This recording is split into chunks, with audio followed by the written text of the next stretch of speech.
Hello guys, eto breaking news, ang saya-saya.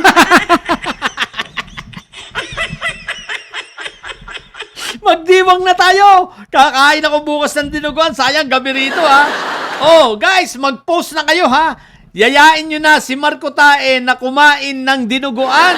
Mag-post na kayo ha ng mga pagkain, dinuguan at ilagay ninyo, oy, kain tayo, Marco Tae. Bakit po? Ayan na.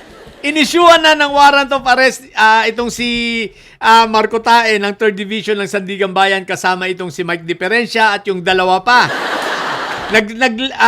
Actually, sumuko na lang, pumunta na lang si Marco Tae sa nagkusa na sa Sandigan Bayan. So, nandun pa siya ngayon. So, tingnan natin kung saan siya i-commit. Ibig sabihin lang i-commit kung saan ikukulong, ano? So, ngayon, ganito, guys. So, nag-motion to quash, no? So, ibig sabihin, nag-motion sila na para ipawalang visa yung, yung demanda sa kanila sa madaling salita ay denied.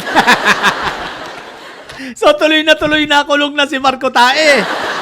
Good job naman si Marco Tae. Nagkusa ng sumuko. Alam niyo kung bakit nagkusa na siya? Alam niya na wala namang susuporta na sa kanya. O, ano nangyari ngayon sa INC? Ano nangyari na sa kulto? Asa na yung mga taga-suporta mo? Bakit wala?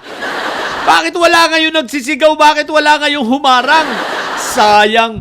Excited pa naman ako doon sa kukunin kay na magtatago kay sa Central. Tapos ay doon ka kukunin.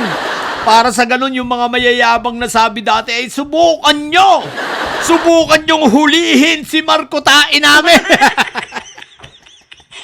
Pag hinuli nyo yan, kakalat ang tae dito! Anyari na! Nagkalat na ng tae! Ay, Diyos ko po, Rudy! Iyak ang mga didilis! Iyak ang kulto. Nako, ang pinakaiiyak nito ay si Marco Tae. Siyempre, isipin mo makukulong for the first time sa buhay niya. Good job! Good job ka talaga, Boying, ha? Good job talaga si Ombudsman. Tapos kayong mga siraulo na mga gustong sa bagay, didilis lang naman yan. Didilis lang naman yung gustong ma-impeach si Ombudsman. Pigon na mga didilis. Asa na yung malakas ninyong relihiyon? Asa na yung solid na iglesia? Asa na yung mga nagsasabi na subukan ninyong hulihin si Marco Tae namin at kakalat ang tae dito? Asa na kayo? Yung mga mapagbanta-banta dyan, anyari na! Diba, anyari na sa inyong rally? Anyari na sa inyong mga pagyayabang? Diba, nauuna kasi yabang ninyo eh.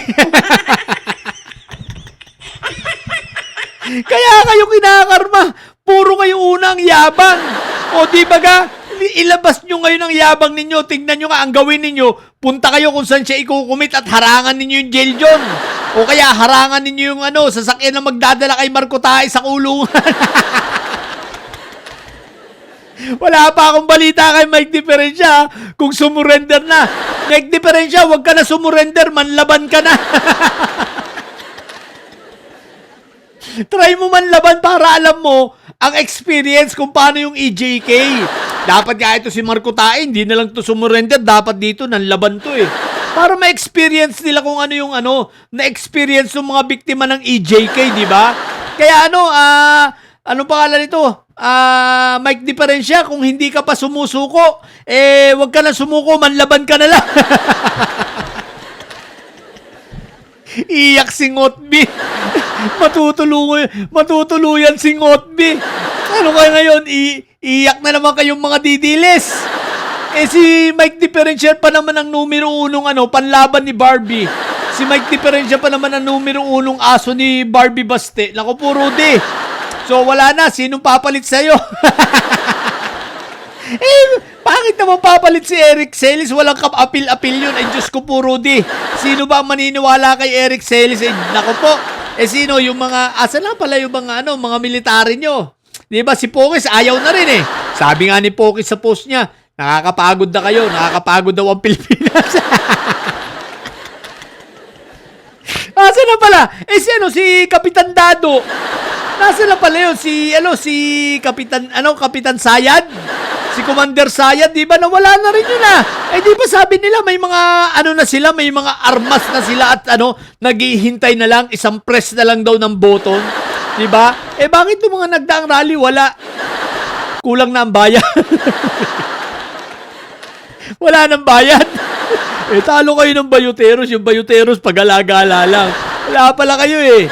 Diba? Yung mga didilis dyan, isipin mo yung Bayuteros, pag-alagala lang oh. Talagang maraming pera, maraming financier oh. Habang kayo 150 na nga lang ang bayad, ini-estapa pa, diba? Sabi nung isang bata. Magrarally sa 150 ang ibibigay. Sabi, kulang pa lang pamasahe yun, tsaka wala kang restaurant doon sa may White Plains. Tsaka naman, saan makakarating yung 150? Masira ulo rin no? Halagang 150, putik na yan. O sige na, balik tayo dito kay Marco Tae. Good job, Marco Tae ha. Sumurrender ka na lang. Yan ang tama. Pero mas maganda sana kung nanlaban ka. Di ba? Nai-imagine ko. Guys, abangan na natin kung tatanggalin ni Marco Tae ang wig niya sa mugshot.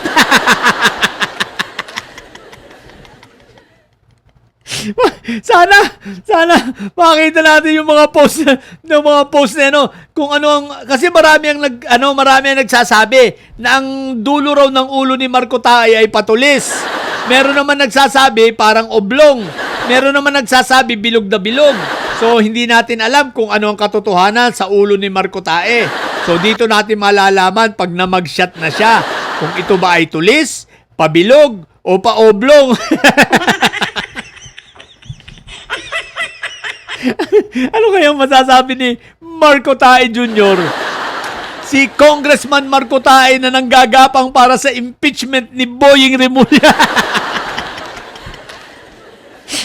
may maniniwala ba sa mga ito? So yun, kaya may diferensya kung hindi ka pa sumusuko. Ang gawin mo, manlaban ka na lang.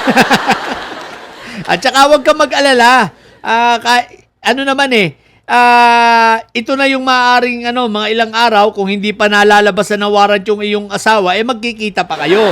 Pero tandaan mo maaaring yan na yung huli ninyong pagkikita dahil yung warrant na lalabas sa iyong asawa at sa iyo yatang mga anak, sa iyong asawa sigurado ako, qualified human trafficking ang isinampa rin doon katulad mo. So, no bail yun. So, ibig sabihin nun, matagal-tagal hindi na talaga kayo magkikita. Yung katangahan mo kung nanahimik ka na lang sana, di ba? Hindi ka sana nagkaganyan-ganyan. Pero pagdating sa kulungan, nasisihin mo si Marco Tae. Bakit? Hindi ka naman masasangkot kung hindi ito nagbunga nga Kung hindi ito nagyabang-yabang at nag-feeling untouchable. O ayan ngayon, untouchable ba siya? Pati yung dalawang nadamay pa. Sabi siguro nung dalawang nadamay, nagbigay lang ako, walang yan, nadamay pa. Nadamay sa kadaldalan ni Marco Tae. O, di ba? Si Marco Tae rin na nagpahamak sa inyo, kaya yan ang sisihin ninyo. Di ba? Kung hindi sa kadaldalan niya, di sana malaya pa kayo. Kung hindi sa kabubuhan niya, di sana malaya pa kayo. Yan ang katunayan na hindi lahat ng abogado matalino. Ito ang sampol at maliwanag na halimbawa ng isang bobo. Isipin mo ang ebidensya ng galing sa kanya. Nasobrahan sa yabang. Ayan. Okay, so yun lang. Good job, Marco Tae. Kulong! Wala na. Sablay na naman ang ILC. Yun lang. Ay, nako. Bye!